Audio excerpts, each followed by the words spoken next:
안녕하세요. 베스트 회계법인 대표 조이스 구회계사입니다. 잘 지내셨나요? 네.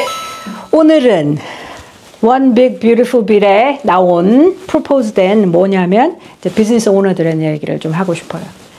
저희 손님이 대부분이 비즈니스 오너시고 그래서 이 영향을 받으시는 분이 되게 많으세요. 특별히 제일 많이 영향을 받는 거가 아마 Qualified Business Income Deduction이 아닐까 싶어요. 그 트럼프 대통령이 맨 처음에 2017년에 이제 텍스 법을 바꿨을 때 나온 건데 뭐냐면 Pass-through Entity라고 해요. 그게 뭐냐면 그 S Corporation, Partnership, 그리고 Self-employed. 그게 이제 Proprietorship이라고도 하는데 스케줄 C라고도 하죠. 그죠?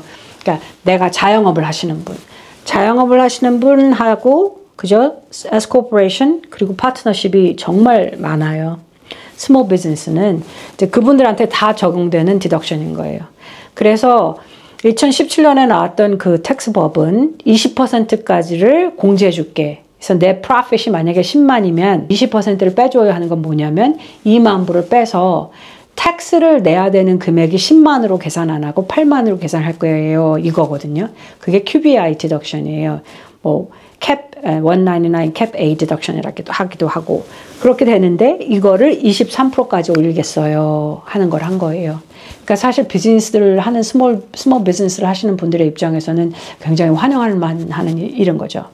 그래서 요거가 이제 모두에게 적용되는 중요한 것 중에 하나가 아닐까 생각해요. 그러면 C 코퍼레이션은 어떻게 돼요? 근데 C 코퍼레이션은 원래 이제 공략을 할 때 미국에 있는 manufacturing 컴퍼니들을 특별히 그죠? 지금 현재 C 코퍼레이션에는 flat rate예요. 21%.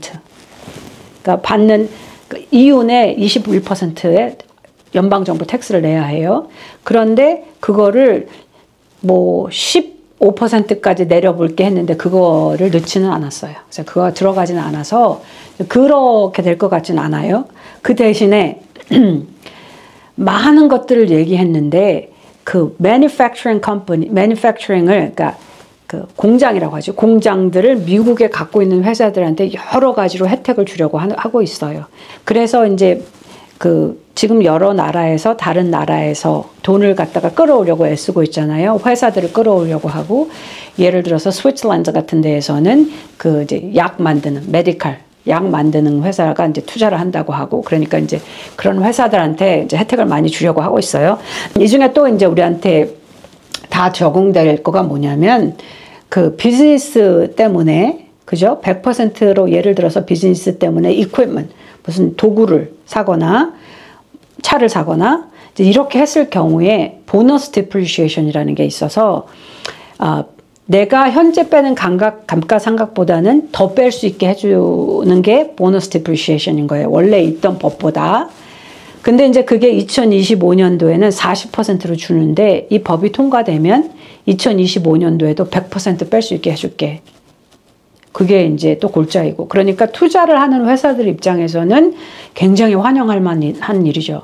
사실 우리가 회사를 만들거나 그 공장을 지으려고 하거나 그러면 처음에 들어가는 자본이 엄청 많단 말이에요. 근데 이거를 예를 들어 내가 10,000불을 들고 이퀄먼을 샀어. 회사에 필요한 물건을 샀어요. 도구, 그러니까 뭘 쓸 수 있는 이퀄먼을 샀단 말이야.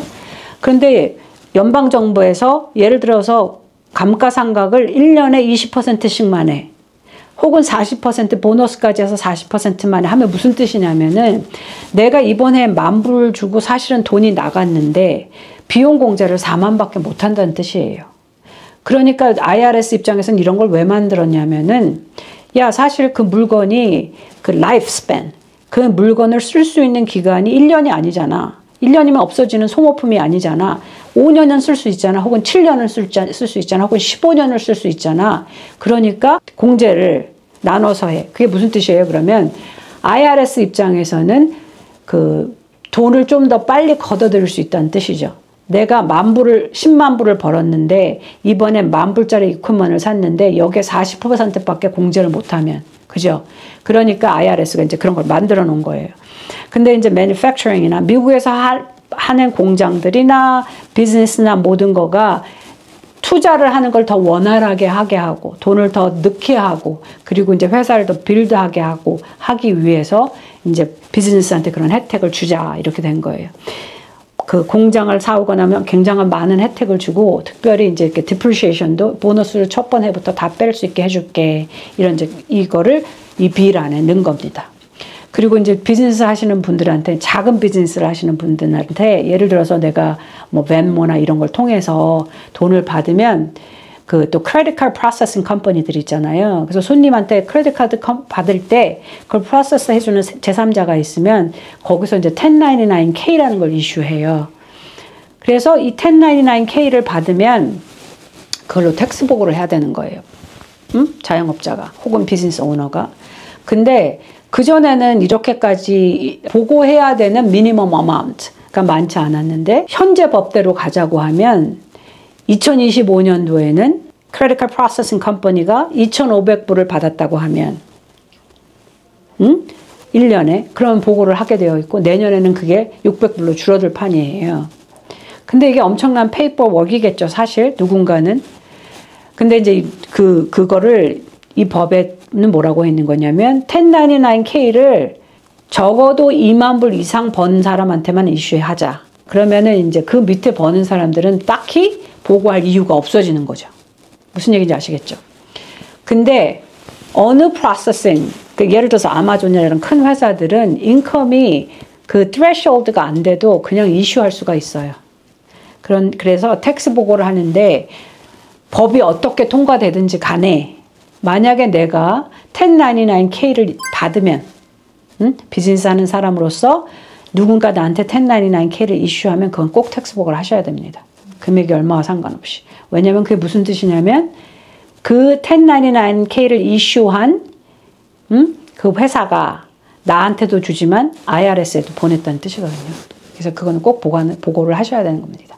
그러니까 실질적으로 이제 우리가 다 좀 걱정하는 게 그건 거예요. 빚이 이렇게 많으니 사실 들어오는 돈을 줄이면 어렵지 않겠느냐. 인컴이 줄면 나라 차원에서. 근데 이제 이 법이 실제적으로 통과가 되면 정말 많은 금액이 줄어들 것 같아요.